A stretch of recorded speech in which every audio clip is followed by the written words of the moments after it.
ఎన్నో ఏళ్లుగా నగరానికి చేరువలోనే ఉన్న విశాఖ ఎయిర్పోర్ట్ నగర అభివృద్ధికి, వ్యాపారానికి, పర్యాటక రంగానికి ఎన్నో మధుర జ్ఞాపకాలను అందించింది. అయితే కాలక్రమంలో అభివృద్ధి పరుగులు తీయటంతో విమానాల గమ్యం కూడా మారింది.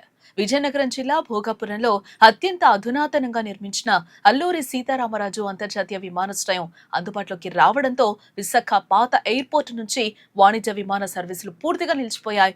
నేటి నుంచి అంటే ఆగస్టు 17 సోమవారం నుంచి కూడా అన్ని షెడ్యూల్ ఫ్లైట్స్ సర్వీసులు భోగాపురం నుంచే నడుస్తూ ఉన్నాయి.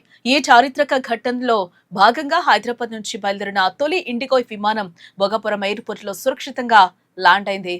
కేంద్ర పౌర విమానయాన శాఖ మంత్రి కింజరపు రామ్మోహన్ నాయుడు జెండా ఊపి ఈ తొలి వాణిజ్య విమాన సేవలను వైభవంగా ప్రారంభించారు. స్వయంగా ప్రయాణికులకు బోర్డింగ్ పాస్లు అందించి శుభాకాంక్షలు కూడా తెలిపారు. ఆయన ఎయిర్పోర్ట్ ప్రపంచ స్థాయి వసతులతో చాలా అద్భుతంగా ఉందంటూ ప్రయాణికులు హర్షం వ్యక్తం చేస్తూ ఉన్నారు. అటు మరోవైపు మనం చూస్తే విశాఖ ఎయిర్పోర్ట్ లో తీవ్ర భావోద్వేగ వాతావరణం కూడా నెలకొన్నట్లుగా కనిపిస్తోంది. ఇన్నాళ్లు కూడా సేవలు అందించిన సిబ్బంది, కార్మికులు స్వీట్లు పంచుకుంటూ కూడా కన్నీటి వీడ్కోలు పలికారు. దశాబ్దాల అనుబంధాన్ని గుర్తు చేసుకుంటూ ఇక సెలవు అంటూ కూడా ఎమోషనల్ అయ్యారు. మొత్తానికి నేటి నుంచి విశాఖ ఎయిర్పోర్ట్ కు విశ్రాంతినిస్తూ భోగాపురం ఎయిర్పోర్ట్ కొత్త బాధ్యతలను అయితే తీసుకుందనేది మనకు అర్థమవుతుంది. దీని గురించి మరింత సమాచారాన్ని మా ప్రతినిధి భరత్ అందించడానికి రెడీగా ఉన్నారు. ఆయన అడిగి మరిన్ని వివరాలు తెలుసుకుందాం. ఎస్ భరత్, మనం చూస్తున్నాం విశాఖ ఎయిర్పోర్ట్ మొత్తం కూడా షిఫ్ట్ అయిపోయింది భోగాపురానికి. ఈ రోజు తొలి ఫ్లైట్ కూడా ఎగిరింది. ఇక్కడ మొత్తం కూడా ఎమోషన్ తో కూడా కూడుకున్న సిచ్యువేషన్స్ కనిపిస్తున్నాయి. అటువైపేమో కొత్త ఎయిర్పోర్ట్ స్టార్ట్ అయిన సిచ్యువేషన్ ఏంటి? ఏదైతే భోగాపురం ఎయిర్పోర్ట్ ప్రారంభోత్సవంతో పాటుగా 70 ఏళ్ళు చరిత్ర కలిగినటువంటి విశాఖ అంతర్జాతీయ విమానాశ్రయానికి ఉన్నటువంటి అవినాభావ సంబంధంతో పూర్తిగా ఏదైతే పౌర విమానయాన సంస్థకు సంబంధించినంత వరకు పౌర విమానాలు గత అర్ధరాత్రి 11:45 ఆఖరి విమానంతో క్లోజ్ అయినటువంటి పరిస్థితి. ఈ క్షణంలో విశాఖ ఎయిర్పోర్ట్ కు సంబంధించినంత వరకు ఉండేటటువంటి సిబ్బంది కానీ, ఎయిర్పోర్ట్ కు సంబంధించినంత వరకు అక్కడ ఉండేటటువంటి ఎవరైతే సిబ్బంది అంతా కూడా స్వీట్లు పంచుకున్నప్పటికీ కూడా భావోద్వేగానికి గురైనటువంటి పరిస్థితి అయితే కనిపిస్తోంది. 1946 రెండో ప్రపంచ యుద్ధంలో ఏదైతే తూర్పు నావికా దళం ఈస్టర్న్ నావల్ కమాండ్ ఈ ఏదైతే విశాఖ విమానాశ్రయాన్ని ప్రారంభించడం జరిగింది. దాని తర్వాత 1950 నుంచి పౌర విమానయాన సర్వీసులు మొదలైనటువంటి పరిస్థితి. అప్పటి నుంచి కూడా విశాఖకి ఇంతింతై ఒటుడింతై అన్నట్టుగానే విశాఖ ఎయిర్పోర్ట్ అంతర్జాతీయ ఖ్యాతికి ఎదిగినటువంటి పరిస్థితి. మరీ ముఖ్యంగా తూర్పు కనుమల మధ్య ఏదైతే సీషోర్ నుంచి పూర్తిగా కూడా ఏదైతే సముద్రంలో ఉండేటటువంటి నీలి సముద్రం మీదుగా విశాఖ లోపటికి వస్తూ విశాఖ విమానాశ్రయంలో దిగేటటువంటి అనుభూతిని పొందేందుకు దేశ విదేశాల నుంచి కూడా విమానంలో విశాఖ వచ్చేటటువంటి పరిస్థితులను కూడా గమనించినటువంటి పరిస్థితి అయితే కనిపించింది. వీటన్నిటికీ మొత్తం 70 ఏళ్ల చరిత్రకి తెరపడిందనే చెప్పాలి. పౌర విమానాలన్నీ కూడా గత అర్ధరాత్రి నుంచి రాత్రి ఏదైతే 17వ తేదీ రాత్రి 12 గంటల నుంచి కూడా VTZ విశాఖకి ఉన్నటువంటి VTZ కోడ్ని భోగాపురం అంతర్జాతీయ ఏదైతే అల్లూరి సీతారామరాజు అంతర్జాతీయ విమానాశ్రయానికి తరలించడం జరిగింది. మొదటి విమానం హైదరాబాద్ నుంచి విశాఖకి వచ్చినటువంటి ఏదైతే ఇండిగో విమానం, అలాగే ఎయిర్ ఇండియా బెంగళూరు నుంచి పూర్తిగా కూడా భోగాపురం ఇంటర్నేషనల్ ఎయిర్పోర్ట్ లో అత్యంత సేఫ్టీగా సున్నితంగా ల్యాండ్ అయినటువంటి పరిస్థితి అయితే కనిపించింది. మరీ ముఖ్యంగా మొదటి విమానానికి సంబంధించినంత వరకు కేంద్ర పౌర విమానాల శాఖ మంత్రి కింజరాపు రామ్మోహన్ నాయుడు ప్రతి ఒక్కరికి కూడా అక్కడ ఏదైతే బోర్డింగ్ పాసులతో పాటుగా నక్కపల్లికి సంబంధించిన ఏదైతే ఉత్తరాంధ్ర కల్చర్ గా ఉండేటటువంటి నక్కపల్లి బొమ్మలతో పాటుగా అందరికీ వెల్కమ్ పలుకుతూ అంతర్జాతీయ విమానాశ్రయానికి సంబంధించినంత వరకు కూడా జెండా ఊపి ప్రారంభించడం జరిగింది. మరీ ముఖ్యంగా విశాఖ వాసులకు సంబంధించినంత వరకు కూడా పూర్తిగా కూడా ఏదైతే విశాఖ విమానాశ్రయానికి అవినాభావ సంబంధం ఉండేటటువంటి పరిస్థితి. ఎక్కడి నుంచి ప్రారంభమైనప్పటికీ కూడా కేవలం 20 నుంచి 25 నిమిషాల వ్యవధిలో విశాఖ ఎయిర్పోర్ట్ కు చేరుకునేంత సులువుగా మార్గాలు ఉండేటటువంటి నేపథ్యం. అటువైపు కోరమనపాలెం నుంచి కానీ, పెందుర్తి నుంచి కానీ, సిటీ జగదాంబ నుంచి కానీ, మరొక వైపు ఏదైతే తగరపోలసి నుంచి కానీ ఎక్కడి నుంచి రావాలనుకున్నా సరే అది విశాఖ ఎయిర్పోర్ట్ అత్యంత అనువుగా ఉండేటటువంటి ప్రాంతంగా గుర్తించినటువంటి నేపథ్యం. ఈ నేపథ్యంలో ఇక్కడ నుంచి భోగాపురం వెళ్ళిపోయినటువంటి పరిస్థితుల్లో పూర్తిగా కూడా విశాఖ వాసులు పెదవి విరుస్తున్నప్పటికీ కూడా ఒకవైపు ఏదైతే పెరుగుతున్నటువంటి రద్దీకి అనుగుణంగా కూడా అక్కడ విమానాశ్రయానికి సంబంధించి ఎక్స్టెండ్ చేసేటటువంటి పరిస్థితులు లేకపోవడం, రక్షణ రంగంలో ఏదైతే విశాఖ విమానాశ్రయం ఒకవైపు పౌర విమానాల సర్వీసులతో పాటు రక్షణ రంగం కూడా కలిగి ఉండేటటువంటి పరిస్థితి. దాంతో రక్షణ రంగానికి సంబంధించిన విమానాలు ఎప్పుడైనా అత్యవసర సేవలు అందించేటటువంటి పరిస్థితి ఉండేటప్పుడు పౌర విమానాలు తగ్గించేటటువంటి పరిస్థితి కూడా నెలకొంది. ఈ నేపథ్యంలో దేశ రక్షణకి ప్రాధాన్యత కల్పించాల్సినటువంటి పరిస్థితి ఉంటుంది. దాంతో పాటు వచ్చేటటువంటి ప్రయాణికులకు సంబంధించినంత వరకు నెలకి 2 లక్షల మంది విశాఖ ఎయిర్పోర్ట్ గుండా ప్రయాణం చేసేటటువంటి ఖ్యాతి గడించినటువంటి అంతర్జాతీయ విమానాశ్రయంగా ఉంది. అయితే దీన్ని ఎక్స్టెండ్ చేసేందుకు అవకాశం లేకపోవడం, సిటీ ఇప్పుడు పెరిగిపోతున్నటువంటి నేపథ్యంలో భోగాపురానికి షిఫ్ట్ చేయడం అంటూ జరిగింది. అక్కడ అత్యంత ఆధునికమైనటువంటి టెక్నాలజీ తోటి, దాంతో పాటుగా ఏఐ ఆధారిత సెన్సార్లతో పూర్తిగా కూడా అత్యంత ఆధునికంగా తీర్చిదిద్దినటువంటి టెర్మినల్ గా రూపొందించారు. అల్లూరి సీతారామరాజు జాతీయ అంతర్జాతీయ విమానాశ్రయంగా రూపొందినటువంటి పరిస్థితి. ఇప్పటికే ఈ రోజు మొదటి 2 ఫ్లైట్లు కూడా వచ్చినటువంటి పరిస్థితి. సుమారుగా రోజుకి 30 నుంచి 35 సర్వీసులు వస్తాయంటూ కూడాను ఇప్పటికే ప్రకటించినటువంటి సిచ్యువేషన్. కాకపోతే విశాఖ నుంచి వెళ్ళేటటువంటి వాసులకి కాస్త ఇబ్బందిగా ఉండేటప్పటికీ కూడా ప్రారంభంలో కాస్త ఇబ్బందిగా ఉంటుంది, రాను రాను అలవాటు అవుతుందంటూ కూడా చెప్తున్నటువంటి పరిస్థితి. కాకపోతే కిందరాపు రామ్మోహన్ నాయుడు కీలక వ్యాఖ్యలు చేసినటువంటి పరిస్థితి. ఏదైతే విశాఖ వాసులకి అత్యంత ఆదరణ కలిగినటువంటి 70 ఏళ్ళు చరిత్ర కలిగిన విశాఖ ఎయిర్పోర్ట్ ను క్లోజ్ చేసినటువంటి పరిస్థితి ఉండదు. అదంతా కూడా రక్షణ రంగానికి ఇస్తూ ప్రైవేట్ ఏవియేషన్స్ అందరికీ కూడా పర్మిషన్లు ఉండేటటువంటి నేపథ్యం. ఈ నేపథ్యంలోనే విశాఖ వాసులకి అత్యంత అవినాభావం ఉండేటటువంటి నేపథ్యంలో రాష్ట్ర ప్రభుత్వంతో గాని కేంద్ర ప్రభుత్వంతో మాట్లాడతాం. దానికి అనుగుణంగా విశాఖ వాసులకి మనసు నొప్పించకుండా ఏదైనా కార్యక్రమం చేపట్టేలా తదుపరి చర్యలు ఉండే విధంగా ఉంటుందంటూ కూడా ఆయన ప్రస్తావించినటువంటి పరిస్థితి. ఈ నేపథ్యంలో భోగాపురం అంతర్జాతీయ విమానాశ్రయం అయితే ఈ రోజు అఫీషియల్ గా ప్రారంభమైనటువంటి పరిస్థితి. ఇప్పటికే 2 విమానాలు ఏదైతే హైదరాబాద్ నుంచి విశాఖ అంటే భోగాపురం అంతర్జాతీయ విమానాశ్రయంకి వచ్చినటువంటి నేపథ్యం. బెంగళూరు నుంచి కూడా ఎయిర్ ఇండియాకి సంబంధించినంత వరకు కూడా విశాఖ అంటే భోగాపురం అంతర్జాతీయ విమానాశ్రయం అంటే Bharat first flight Bhogapuram airport లో ల్యాండ్ అయిన సిచ్యువేషన్ లో అక్కడ ప్యాసింజర్స్ ఏ విధంగా రెస్పాన్స్ అవుతూ ఉన్నారు, ఏమైనా మాట్లాడడం జరిగిందా? అంటే కొత్త ఎక్స్పీరియన్స్ యాక్చువల్లీ ఇది మనం చూడాలంటే. ఖచ్చితంగా ఏదైతే భోగాపురం అంతర్జాతీయ విమానాశ్రయానికి సంబంధించినంత వరకు నూతన వరవడికి శ్రీకారం అనే చెప్పాలి. ఎందుకంటే ఉత్తరాంధ్ర జిల్లాలకు సంబంధించినంత వరకు కూడా ఆంధ్రప్రదేశ్ కి సంబంధించినంత వరకు ఉమ్మడి ఆంధ్రప్రదేశ్ గా ఉండేటప్పుడు కూడా వెనుకబడిన జిల్లాలుగా పేరుండేటటువంటి నేపథ్యం. దాంతో పాటుగానే ఉత్తరాంధ్రకి సంబంధించి అంతర్జాతీయ విమానాశ్రయం అనేది పూర్తిగా చిరకాల కలగా ఉండేటటువంటి నేపథ్యాన్ని చూసాం.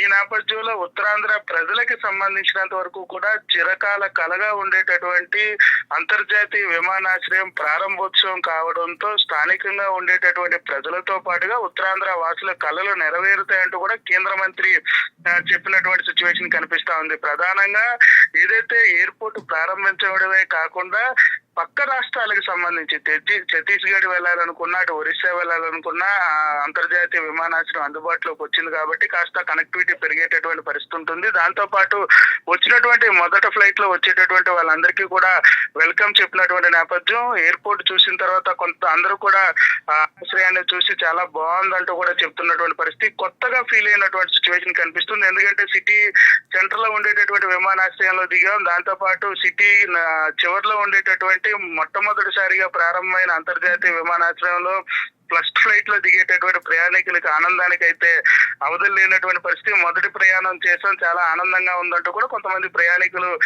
కేంద్ర మంత్రి రామ్మోహన్ నాయుడు తోటి ప్రస్తావించినటువంటి పరిస్థితి అయితే కనిపిస్తా ఉంది. పూర్తిగా కూడా విమానాశ్రయం ప్రారంభంతో భోగాపురం వద్ద సందడి వాతావరణం నెలకొందని చెప్పాలి. శ్రీకారం చుట్టిందనే చెప్పాల్సినటువంటి సిచ్యువేషన్ కనిపిస్తుంది. ఏదైతే కేంద్ర రాష్ట్ర ప్రభుత్వాలు తీసుకొచ్చినటువంటి అల్లూరి సీతారామరాజు అంతర్జాతీయ విమానాశ్రయంతో ఉత్తరాంధ్రకి సంబంధించినంత వరకు పెట్టుబడుల గేట్లు ఓపెన్ అయ్యాయనే చెప్పాలి. అంతర్జాతీయ విమానాశ్రయ రాకతో ఉత్తరాంధ్రకి సంబంధించినంత వరకు వెనకబడిన జిల్లాలు అనేటటువంటి పేరు పోయేటటువంటి పరిస్థితి ఉంటుందో కూడా ప్రస్తావించాల్సినటువంటి పరిస్థితి. ఎందుకంటే ఒక్కసారిగా అభివృద్ధి పరుగులు పెట్టడానికి ఆస్కారం ఉండబోతా ఉంది. దాంతో పాటుగా పెట్టుబడులు ఆకర్షించడానికి ఆస్కారం ఉండబోతా ఉంది.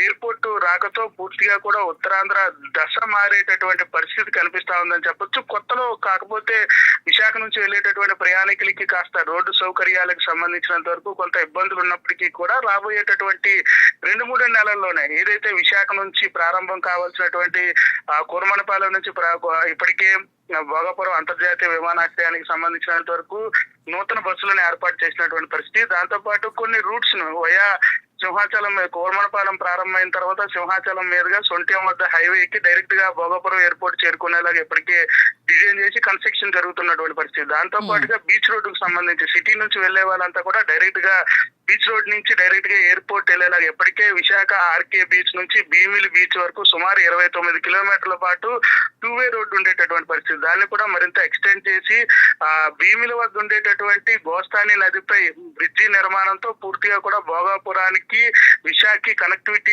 పెంచే విధంగా కూడా చర్యలు ఉండబోతా ఉన్నాయి. దానికి సంబంధించినంత వరకు ఇప్పటికే ప్రాజెక్ట్ డిపిఆర్ అయినటువంటి పరిస్థితి. దానికి సంబంధించి ఏదైతే కన్స్ట్రక్షన్ కి సంబంధించి కూడా ఒరివిడిగా అడుగులు పడుతున్నటువంటి పరిస్థితి కనిపిస్తుంది. మరొక వైపు సిటీలో సంబంధించినంత వరకు కూడా ట్రాఫిక్ సమస్య అత్యధికంగా ఉండేటటువంటి ప్రాంతాలకు సంబంధించినంత వరకు కూడా ఫ్లైఓవర్ నిర్మాణానికి ఇప్పటికే కేంద్ర ప్రభుత్వం ఆమోదం తెలిపినటువంటి పరిస్థితి కనిపిస్తుంది. దీంతో ఉత్తరాంధ్రతో పాటుగా విశాఖ దిశ కూడా మారేటటువంటి పరిస్థితి. మరీ ముఖ్యంగా పెట్టుబడులకు సంబంధించినంత వరకు ఆకర్షించడానికి కానీ ఉత్తరాంధ్ర అభివృద్ధికి కానీ భోగాపురం ఎయిర్పోర్ట్ అనేది ఒక గేట్ వేలా ఉంటుందంటూ కూడా ప్రస్తావిస్తున్నటువంటి సిచ్యువేషన్ కనిపిస్తుంది. కొత్తలో కొంత ఇబ్బంది ఉన్నప్పటికీ కూడా అంటే భరత్ ఇంకొకటి కూడా ఇప్పుడు మనము న్యూ ఎయిర్పోర్ట్ గురించి అయితే తెలుసుకున్నాం.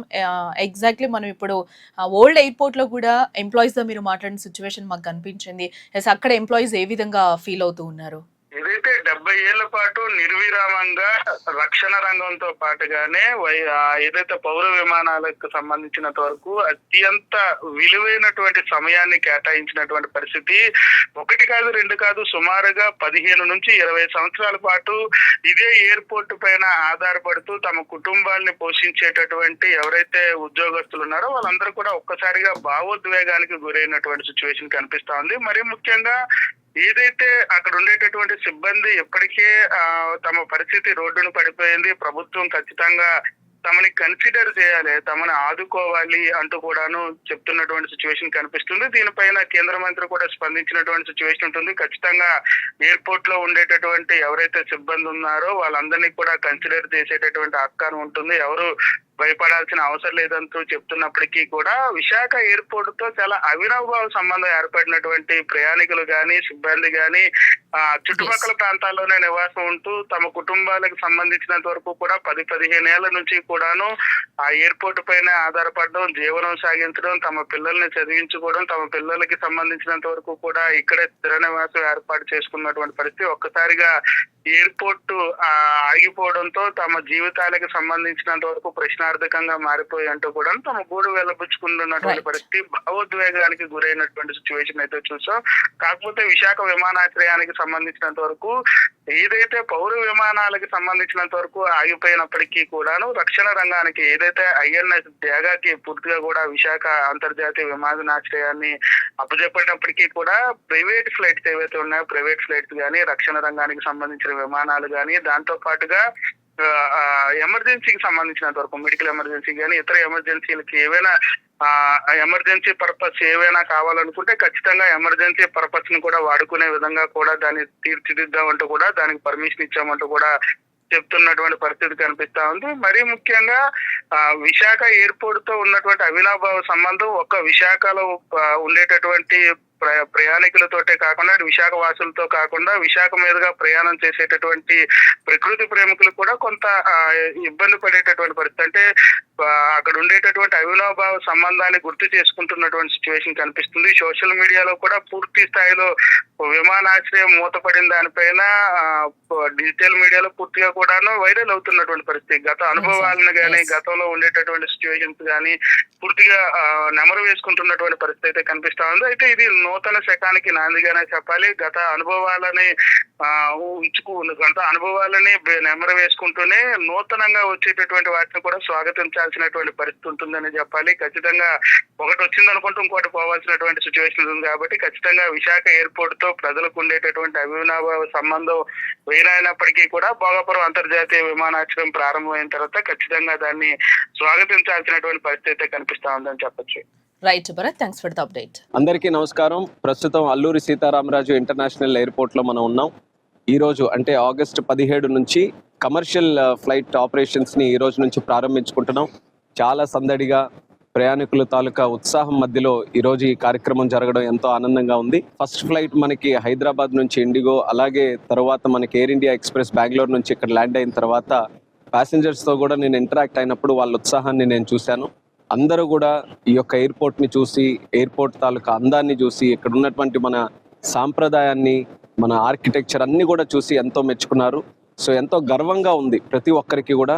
అదే ఉద్దేశంతో ఇది కేవలం ఎయిర్పోర్ట్ అని అంటే ఒక బిల్డింగ్ లా కాకుండా ఇది మన చరిత్రకు, మన సంపదకు, మన సంస్కృతికి, వాటన్నిటికీ కూడా ఒక ప్రతీకగా ఉండాలి అనే ఆలోచనతో చాలా మనసు పెట్టి ఇది ఒకటి నిర్మించడం జరిగింది. సో అంత అద్భుతంగా ఈరోజు వచ్చినందుకు ఎంతో ఆనందంగా ఉంది. అయితే దీన్ని ఇనాగ్రేట్ చేసిన తర్వాత ఇద్దరు వ్యక్తుల్ని మనం గుర్తు చేసుకోవాలి, ఇద్దరు స్టేక్ హోల్డర్స్ని. అందులో మొట్టమొదటిది దీనికోసం భూమిని త్యాగం చేసినటువంటి రైతులు. ఆ రైతులకి ముందుగా నా తాలూకా ధన్యవాదాలు తెలియజేసుకుంటున్నాను. వాళ్ళు సహకరించడం వల్ల ఇంత అద్భుతమైనటువంటి ఎయిర్పోర్ట్ మన ఉత్తరాంధ్ర ప్రాంతంలో మనం నిర్మించుకున్నాం. అలాగే రెండోది ఏంటంటే జిఎంఆర్ గారికి, జిఎంఆర్ సంస్థ ప్రాణం పెట్టి మరి ఈ యొక్క ఎయిర్పోర్ట్ని ఒక శ్రీమంతుడిలాగా వాళ్ళు ఈ ప్రాంతం నుంచి వచ్చేసారు కాబట్టి మళ్ళీ చాలా చక్కగా మనం ఎప్పుడు కూడా చరిత్రలో గుర్తుండిపోయే విధంగా ఉండాలని చెప్పి ఎక్కడ వెనకాడకుండా బిజినెస్ని కానీ కమర్షియల్ యాంగిల్ని పక్కన పెట్టి ఈ ప్రాంతానికి ఒక ఊపిరి పోసే విధంగా ఎయిర్పోర్ట్ ఉండాలని చెప్పి వాళ్ళు కూడా సహకరించారు. సో వాళ్ళందరికీ కూడా నేను అభినందనలు తెలియజేసుకుంటూ ఈరోజు మరొక విషయం మనం గుర్తు చేసుకోవాల్సింది ఏంటంటే మనకి విశాఖపట్నంలో ఉన్నటువంటి ఎయిర్పోర్ట్ అది కూడా సడన్ గా ఆపరేషన్స్ ఆగడం వల్ల ఎంతో మంది బాధపడుతున్నారు. అయితే ఎప్పుడు కూడా ఒకటి కొత్తది చేసేటప్పుడు ఇలాంటి సంఘటనలు మనకి ఎదురవుతూనే ఉంటాయి. ఎన్నో తీపి జ్ఞాపకాలు, మధుర జ్ఞాపకాలు, క్షణాలు ప్రతి ఒక్కరికి కూడా ఉన్నాయి. నాకు కూడా చిన్నప్పటి నుంచి ఆ ఎయిర్పోర్ట్తో ఎంతో మంచి మెమరీస్ అవన్నీ కూడా ఉన్నాయి. వాటినన్నిటిని కూడా మనం కాపాడుకుంటూ ముందుకు వెళ్దాం. అయితే నేను ప్రజలకు కూడా నేను చెప్పేది ఏంటంటే ఆ ఎయిర్పోర్ట్ ఇప్పుడు జనరల్ ఏవియేషన్ కింద ప్రైవేట్ ఫ్లైట్స్ అన్ని కూడా ల్యాండ్ అవ్వడానికి ఆ ఇన్ఫ్రాస్ట్రక్చర్ని మనం వినియోగించుకుంటున్నాం. అలాగే ఫ్యూచర్లో కూడా కొన్ని ఆలోచనలు ఉన్నాయి.